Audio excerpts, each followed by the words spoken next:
Alors la prochaine partie que nous allons attaquer est relativement simple puisqu'il s'agit en fait de la portière de la voiture. Donc nous allons, comme précédemment, partir de l'aile, récupérer nos arêtes en bordure comme ceci. Et donc encore D, extrude à 0,1, on applique, on glisse. Et ensuite on refait sélection de polygone, clic droit, scission, ça c'est un automatisme je pense qui commence à bien rentrer. On renomme cet objet porte, on revient sur elle avant, on supprime, et en mode point, ici on peut directement supprimer les points solitaires qui soient attachés à rien, sans passer par le menu optimisé, c'était relativement simple ici.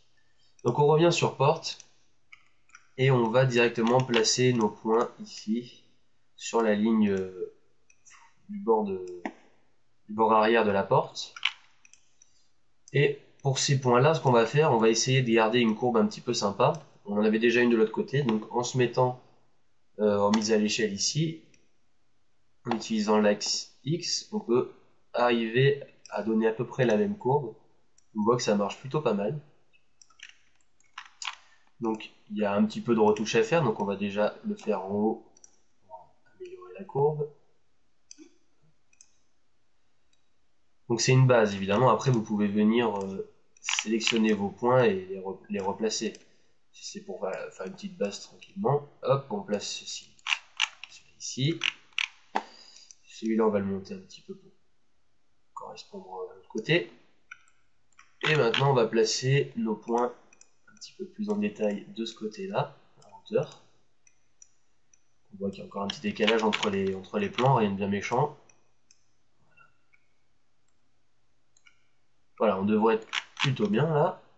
Et ce qu'on va faire maintenant, c'est qu'on va tout de suite rajouter quelques lignes. Alors on va en faire 3. On va en faire une ici, une à peu près au milieu, et une ici. Pourquoi ici? Parce qu'on a un point là où deux lignes vont devoir se rejoindre. Au moins, il est placé ici, on viendra s'en occuper après. Donc, première chose à faire, on va travailler dans cette vue-là. On va prendre nos points du dessus, mise à l'échelle une fois de plus. Et on vient le faire comme ça, avec cet outil, pour la bonne et simple raison que comme ça on garde à peu près une distance similaire entre les points. Ça va être bien plus joli une fois que on s'attaquera aux NURBS. Voilà à peu près. Même chose ici.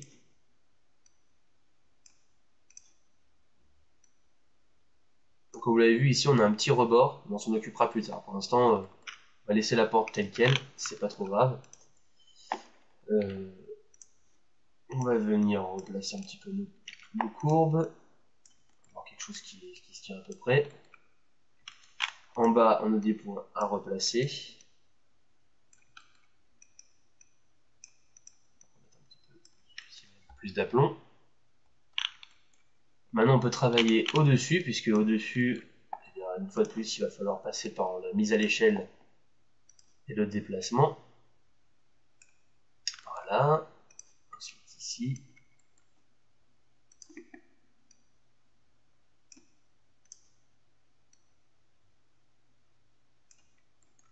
Et maintenant, les derniers qui sont là.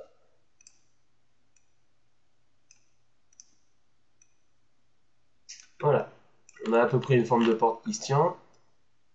Ça marche plutôt pas mal, je dirais. On va maintenant s'occuper de ce fameux raccord ici qui va en fait nous supprimer une ligne. Donc, ce qui va se passer, c'est qu'on va se mettre en mode glissement.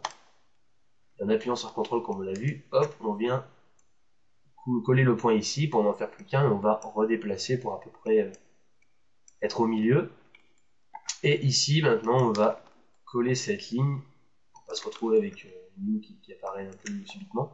Ce qui se passe, c'est que le point qu'il y avait ici, il apparaît pile poil sur cette ligne qu'on fera sur l'aile arrière. Donc on va rester tel quel, mais ici on a un gros décalage, donc on va glisser un petit peu le point ici vers le bas. Et puis un petit peu ici aussi, pour avoir une courbe un petit peu plus progressive, que ce soit joli. Voilà. Donc, c'est pas fini pour la porte. Alors, pour ce qui est de la poignée ici, on travaillera ça plus tard. Ça sera vraiment dans les détails quand on lissera l'objet, etc. Mais il y a une chose à faire, on va regarder une image de référence. c'est que ici en bas, on a cette aération à l'arrière, et donc en fait, on va placer nos points en bas, mais il va falloir les reculer et travailler cette forme-là, un petit peu en arrière.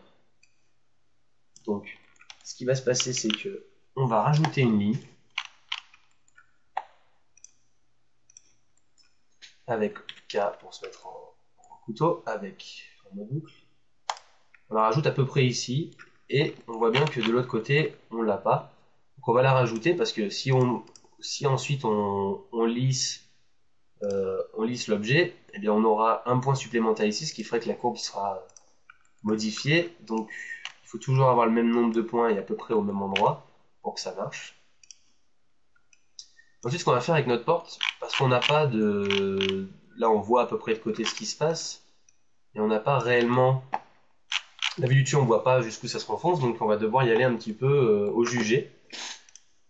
On va faire ça à peu près simplement. On va prendre ces points-là, on va faire une petite rotation, on va avoir quelque chose d'à peu près équilibré, et on recule comme ceci. Alors là, bon, j'ai un peu l'impression que c'est un peu trop haut. On revient en mode rotation, on enlève un petit peu, on redécale, pour être un petit peu plus dans le raisonnable. Hop. Voilà, ça devrait être après bon. De toute façon, ce qui va se passer, c'est qu'on verra après dans l'aile arrière jusqu'où ça s'étire. On verra au jugé si c'est trop ou pas assez. Donc, on voit ici que la porte repart bien derrière. Et puis ben voilà, c'est à peu près tout ce qu'on va faire pour la partie en fin de compte. Ici, on pourrait rajouter une ligne en bas ou une ligne au-dessus pour définir un peu plus l'arrondi. Mais là encore, c'est un petit peu la même chose que je t'avais dit pour le capot. On va rester sobre et on s'en occupera éventuellement de rajouter une ligne quand on fera tout le lissage, qui sera une étape importante de la modélisation. On va maintenant continuer. Et pour la prochaine partie, on va s'occuper du toit.